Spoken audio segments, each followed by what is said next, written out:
जीवन की उत्पत्ति को लेकर के वैज्ञानिकों के बीच दशकों से बहस चल रही है।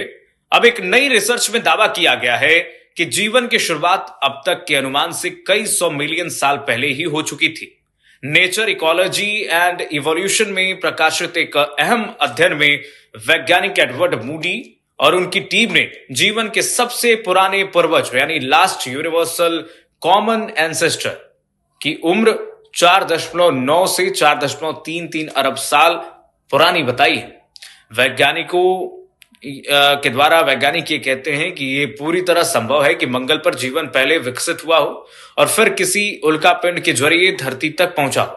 दरअसल मंगल और पृथ्वी लगभग एक ही समय बने थे, लेकिन मंगल बहुत जल्दी ठंडा हो गया। वैज्ञानिक रिकॉर्ड बताते हैं कि मंगल पर उसके शुरुआती दिनों में भरपूर पानी था, यानी वो जीवन के लिए अनुकूल था और जीवन हो सकता था कि यहां पर था।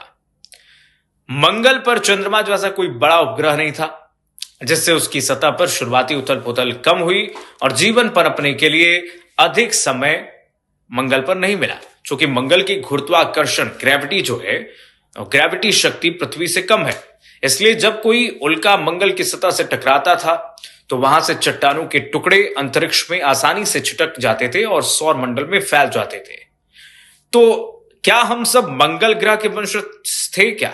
सवाल यही है जिस पर इस वक्त थ्योरी चल रही है। धरती पर अब तक सैकड़ों मंगल ग्रह के उल्कापिंड मिल चुके हैं, जो ये साबित करते हैं कि मंगल की चट्टानें कभी न कभी हमारी पृथ्वी तक पहुंची हैं।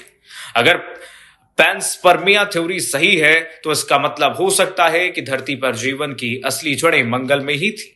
हालांकि इस पर अभी भी शोध जारी है, लेकिन अगर भविष्य में इस पर कोई ठोस सबूत मिलते हैं तो यह हमारे ब्रह्मांड को देखने के नजरिए को पूरी तरह से 360 डिग्री बदल सकता है। आप क्या सोचते हैं? क्या हम मंगल के वंशज थे? कमेंट कीजिए और वीडियो को लाइक कीजिए, शेयर कीजिए।